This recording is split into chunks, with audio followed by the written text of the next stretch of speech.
भोजन पान करते समय व्यक्ति को कुछ विशेष बातों का ध्यान रखना चाहिए। हमारे ऋषि मुनियों ने कहा है कि भोजन को पियो और पानी को चबाओ। अब भोजन को कैसे पीना है? कोई भी खाद्य पदार्थ हो, उसे इतना चबाना है कि मुंह में पानी बन जाए,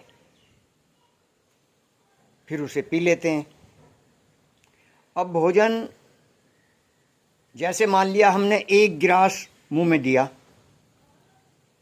तो वो एक बार में ही सारा पानी नहीं बनेगा। उसमें से मान लो 33% पानी बना,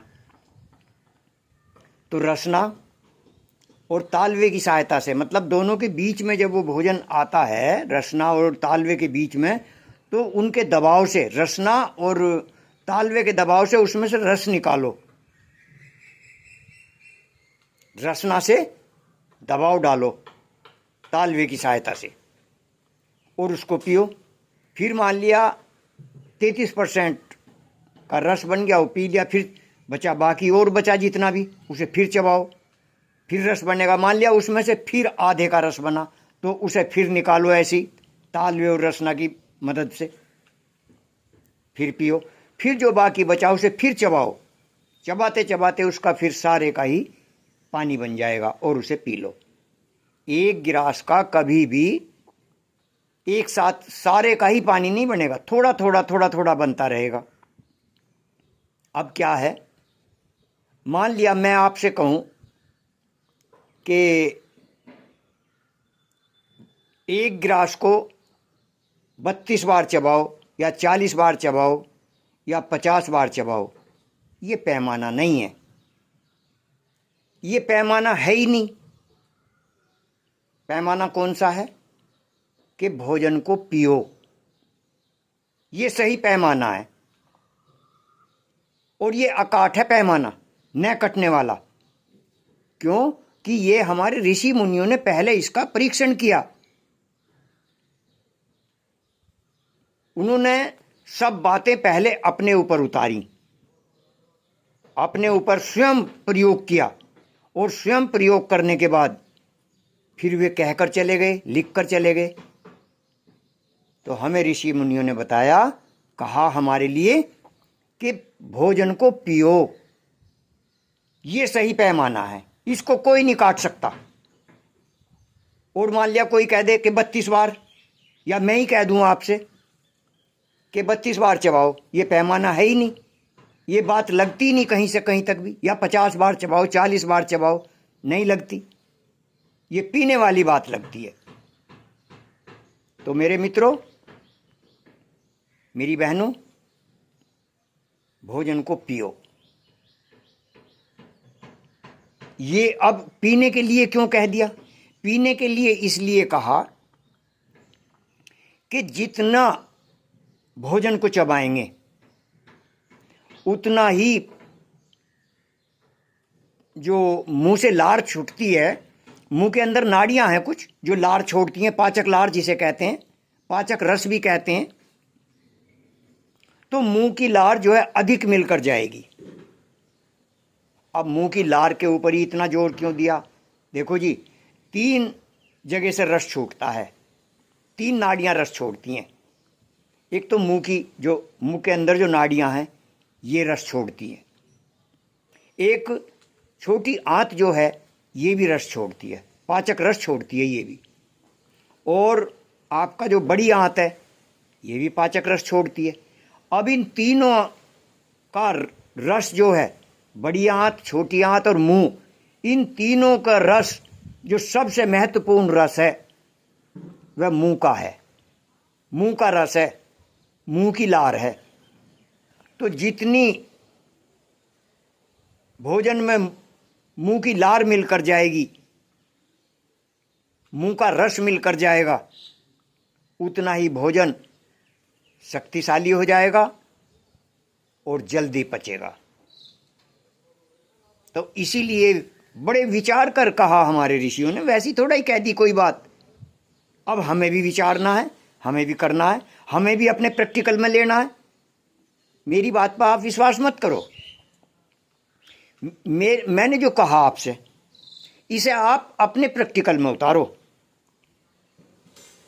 अपना अभ्यास करो। देखो इसे पहले कि आपके प्रयोग, जैसी आपने ये बताया हुआ रास्ता आपने प्रयोग में लिया, यदि सही उतरता है तो आप इसको फिर प्रयोग में लेते रहिए।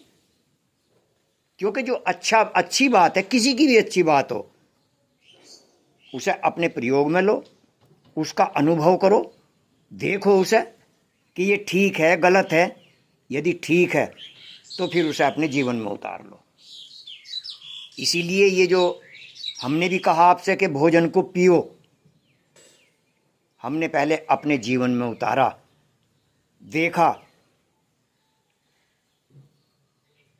और फिर हम अब आपके लिए संदेश भेज रहे हैं।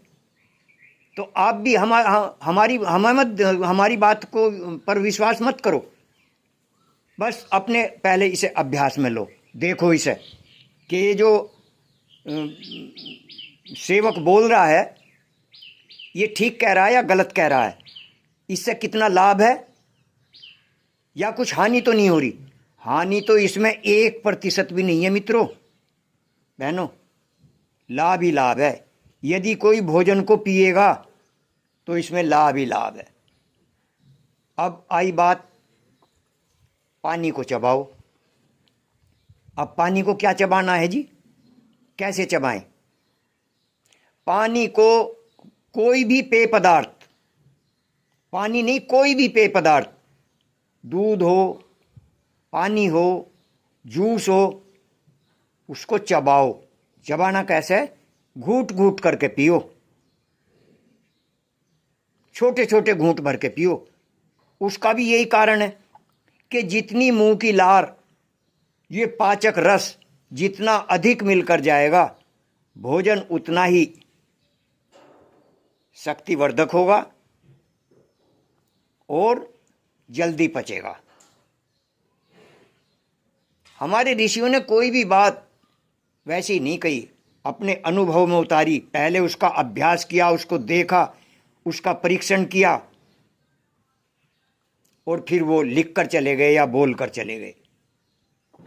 हम भी उन्हीं की बात को दोहरा रहे हैं आपसे, क्योंकि हमने अपने उसमें उतारा, अपने जीवन में उसे उतारा, देखा पहले, और जब हमें लाभ हुआ तब हम ये संदेश आपके लिए दे रहे हैं।